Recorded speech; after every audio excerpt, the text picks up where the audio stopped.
Everyone, welcome to the FanStands. We're back again, Mohsin, Hassan, and I, Dayan. We're back again with another video. We're going to start the video with discussing the recent match. It was one of the highlights of the week. A lot of people called it, Mourinho going against his apprentice, which is Frank Lampard at Chelsea. So Chelsea versus Spurs. We're going to be discussing that. Chelsea obviously won. People call it a masterstroke from Lampard. It Mohsen, take was, it away. it was. I really love when the apprentices come out on top of the master. Jokes apart, I respect Mourinho as a manager, but Lampard tactically got it right, absolutely spot on. This was a match, in pressure. Sorry, Yeah. Chelsea from Was the last five matches, they only won one one. match. And considering in the last video, remember Hassan, you weren't there. I wasn't there. He wasn't there, but Yeah. now he's back. Now I'm back. Now both of us are back. Yeah. And obviously, I'm It's still always- here. I'm it's still always there's a here. there. It's consistent always factor there. in the Always fan there. stands. Yeah. But yeah, as in, I also thought that there was no way in earth that Lampard will win. is gonna be winning against Tottenham. But then he proved us I wrong. mean, the thing is, we'll go into details. I'll just say, the problem with Mourinho is expected a 4-2-3-1 formation, Yeah. and whereas Lampard, I think, started with 5-3-2. Yeah, they fire the back and That's a very Conto-ish way to Yeah, play. it is a very Conte sort Conte-ish, of style, and Mourinho did say this in the post-match Yeah. that this was a Conte system. Yeah. I mean, he tried to mock Lampard that he wasn't using a trick of the book of Jose's gameplay. And it was very smart. I mean, that is what yeah, Manchester whatever City works, is. whatever I works. mean, then you've said before he's been at Manchester, and I mean he's been very pragmatic with his approach. I And- feel that even sorry I'm cutting you, but even just recently, there were a lot of fan calls, in one of BBC's shows as well, and a lot of fans, called in to actually for the head of the manager, which was Mourinho, and that was primarily because they were complaining about how things have changed between when Poch was there and now that Mourinho is here. Mourinho, all Chelsea fans know this, I know this because I'm a United fan as well, I am a United fan. That Mourinho is a very pragmatic manager. He's Right. got a very typical way of playing, parking the bus. That's no mystery to either of us here.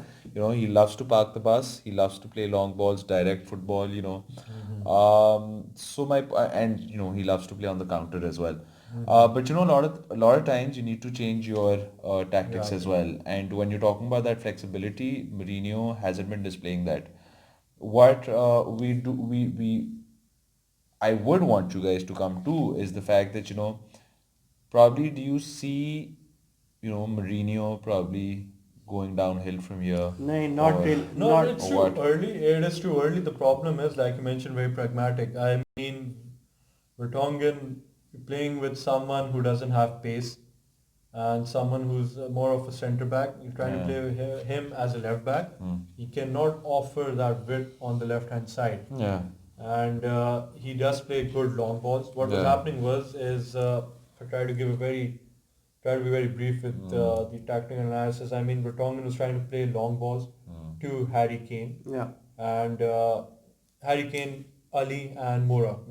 They try to form a small triangle at the opponent's half. And what was happening was that Chelsea, because they had a back three, and Yes. they won All- a lot of aerial duels Yes, all of them are and tall. Harry Kane was struggling. Whereas the same, even the goalkeeper was trying to play direct to Harry Kane. Kepa, on the other hand, for Chelsea was doing the same thing, but Abraham was keeping the ball very well. I mean, he was laying the ball down very well for Mount and Willian. And Willian was someone, I think, for me, he was man of the match for Chelsea. Brilliant performance. I'm not disregarding the performances put in that midfield by Kante and Kovacic. Kovacic was all over the place, and he was causing a lot of problems for Spurs. Yeah. And Kante and Kovacic were being a menace for the midfield of Spurs. Yeah. I mean, Sissoko, Dyer, and Ali. They struggled in that And I midfield. think Willian is more well suited for this system as well. He is well suited. The problem is his lack of Considering he was also consistency. good at Lack contest of time, yeah. consistency because he is someone who the Chelsea fans want him out Yeah. or probably on the bench because Jadon Sancho of Dortmund wants to leave Dortmund and come back to England.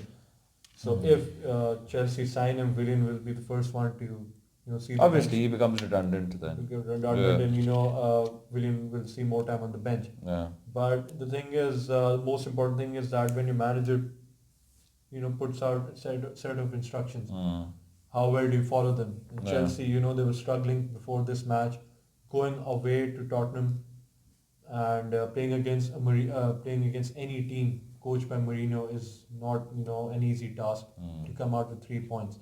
He's a manager we've seen who loves to win games, especially at home, and he's very strong at home. And Lampard did his homework very well, and the players followed his instruction. The problem with Mourinho was that he keeps on. I don't understand, Dyer and Sissoko in that midfield. I mean, they struggle. They often struggle. So Sissoko, he likes to go on that right hand side. So it exposes that midfield and that defense to Chelsea's midfield and attack. This was one of the problems, and furthermore, very reckless and stupid challenge by Son on yeah. Rudiger. Yeah. So when they had Chelsea had numerical advantage, they could just see the game off and maintain their 2-0 lead. So And sorry, I'm coming to you. Hassan, what I'd want to ask you, in fact, is that,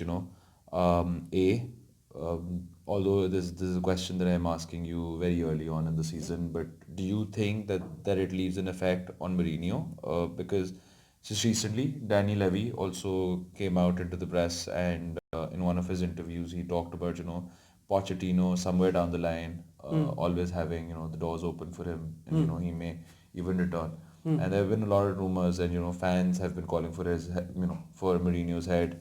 Yes, that's a very typical thing for fans to be doing, But again, does that affect his position in any way?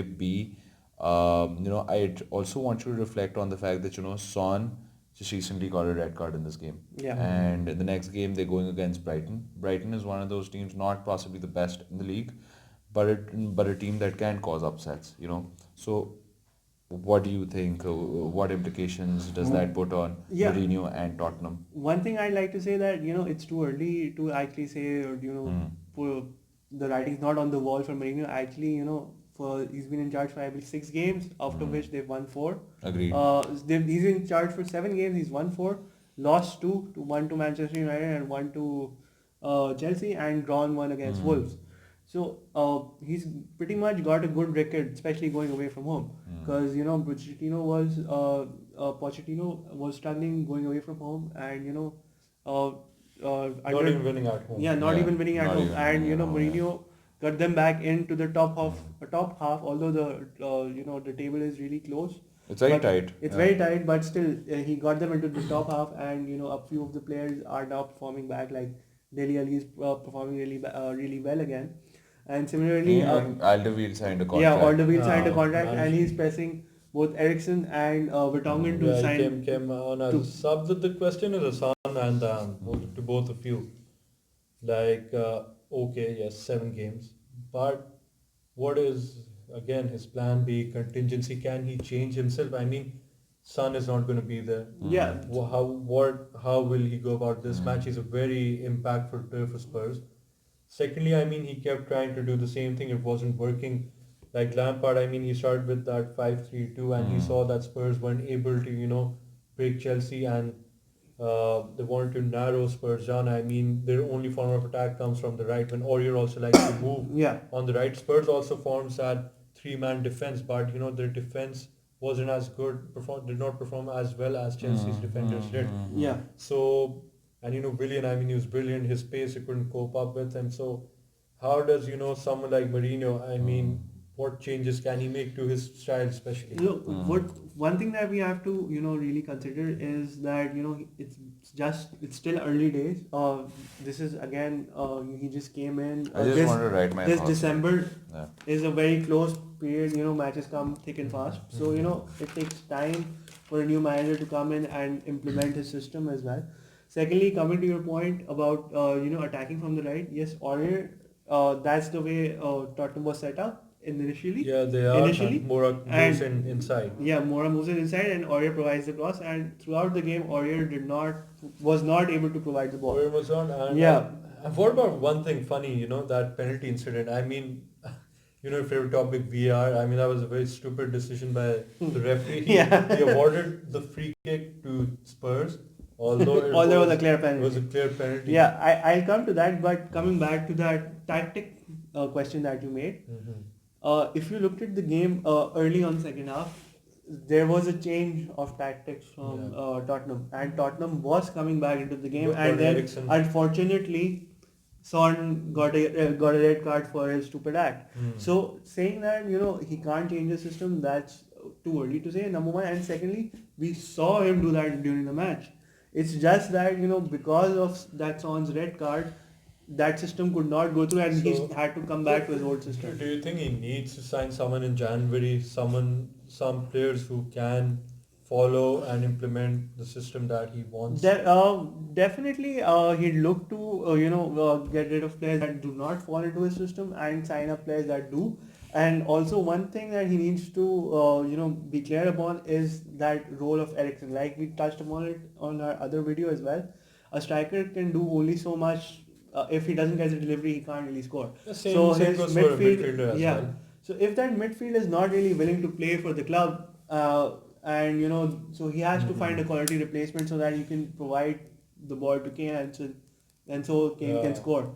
So that is something that really he needs to touch upon. I'd actually, once you're done with it, I'd want to have a go at Just one this thing I question try as well. to agree with Hassan. When Eriksen came in, he was linking, he was moving deeper to get that ball from the defense. Yeah. And to stop that long ball direct game, and to get the ball and try to pass it to the attackers. The two problems are, I think Spurs on a few occasions, I had mentioned the VAR because I think the refereeing was a bit poor. Yeah. Because I think there were two penalty appeals which could have gone in favor of Spurs. Yeah, there was a corner, it was grappling, but throughout the season we've seen that off the ball grappling hasn't been given in set pieces. So I think that a strong appeal. Then you had a point. I was just trying to address the questions that you raised as well about Mourinho. I know there's a very early stage at which we're talking about Mourinho technically, but if you look at Mourinho ceteris paribus at the moment, pretty isolated. You look at Chelsea. Why was he kicked out of Chelsea, sacked from Chelsea actually, because there was a dip in their performances, and then eventually he had an issue with the owner of the club as well. When he then he came to United, people thought that he's gonna prove himself and he's gonna change his tactics as well, because same was the case with United. The brand of football United fans were particularly used to seeing was a more attacking system of football. And then he couldn't really achieve a lot. He did win a Europa Club, but somebody to the likes of probably Mourinho and the kind of club that he was in, and the kind of arsenal in terms of the capital muscle that they have, people were expecting him to have achieved more there. But eventually he had a breaking up with them as well, and he was eventually sacked. Then you come on to Tottenham.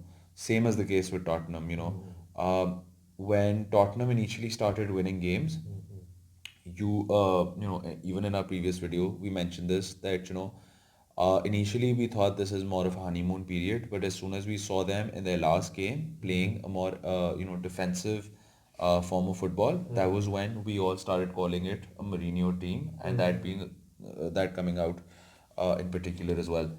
I feel that even when you raise that point of him possibly getting more players and signing up more players in order to develop a different style to his game, there are two particular issues here. Actually, the third is a partial issue. First of all, you talk about signing up players. Do you think that Daniel Levy at this moment in time would be willing enough for him to possibly bring in the quality that he's seeking, considering the market and the prices in the market currently.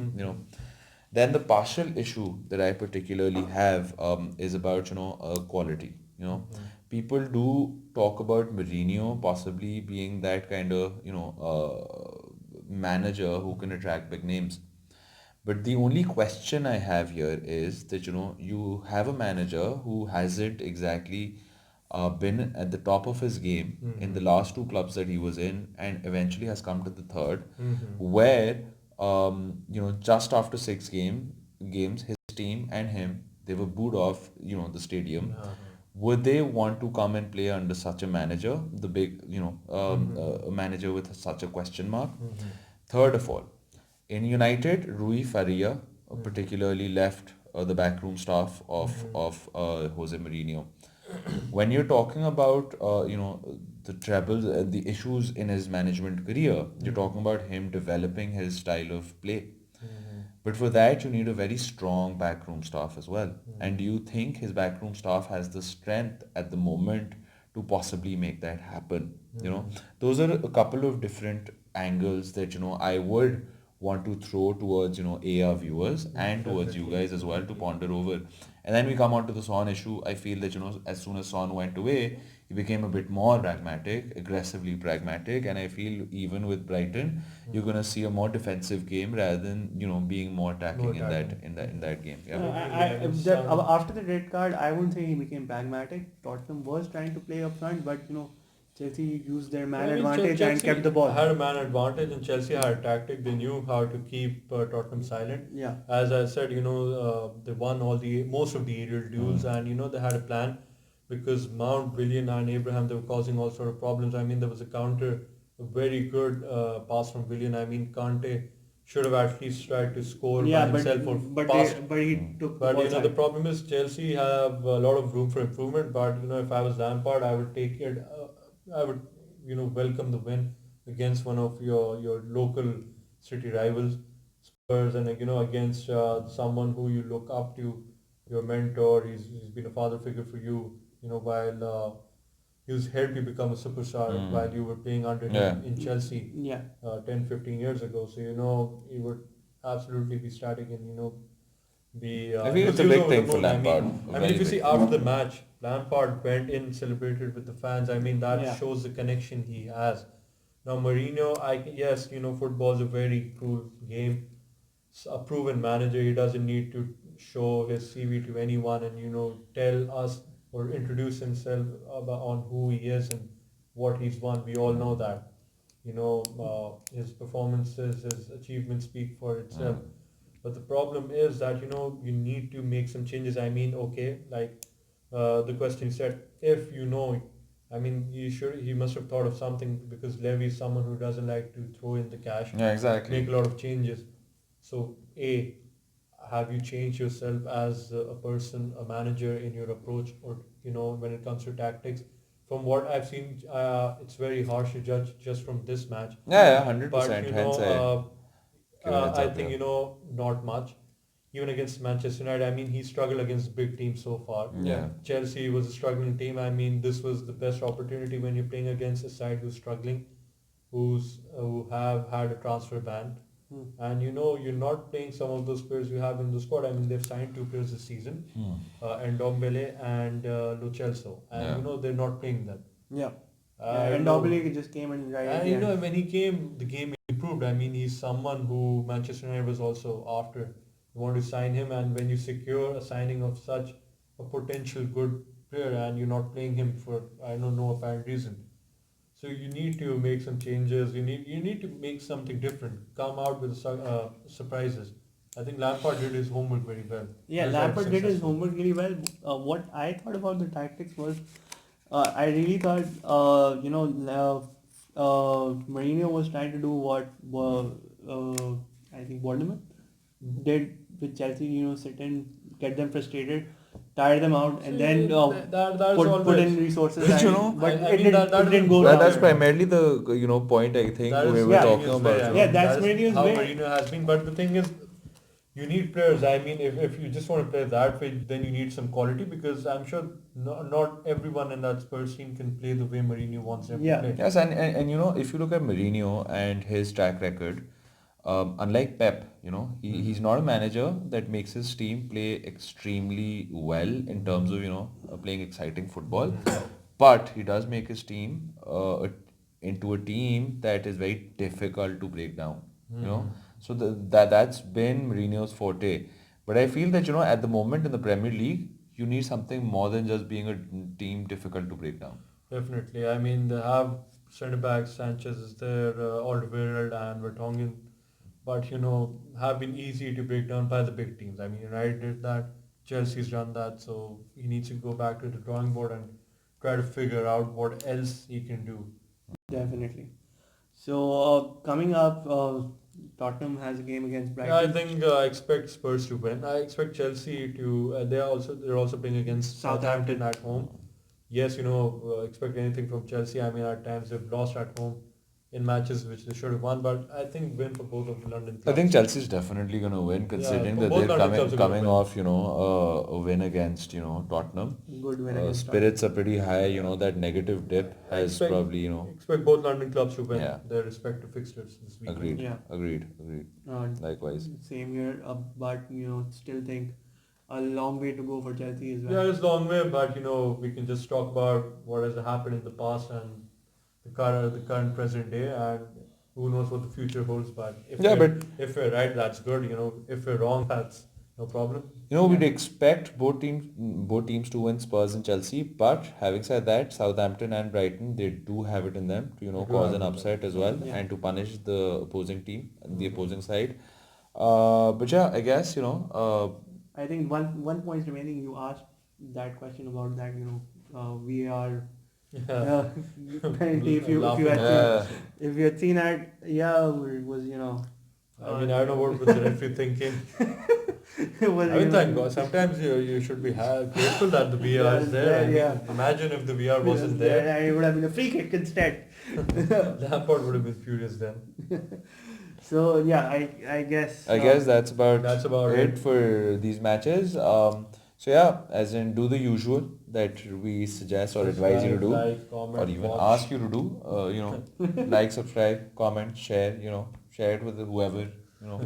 And but do subscribe to our channel and do let us know what you think. Definitely. If you have any reservations with any particular point that we might have made or anything that you disagree with, do let us know. That's how we learn. That's how we can have a fruitful discussion as well. In fact, who knows, in the future we might as well call you in one of our sessions as well. Yeah, definitely. Definitely we might. Alright. Okay, guys. Thank you so much. Take care. Thank you so much for watching. Bye bye.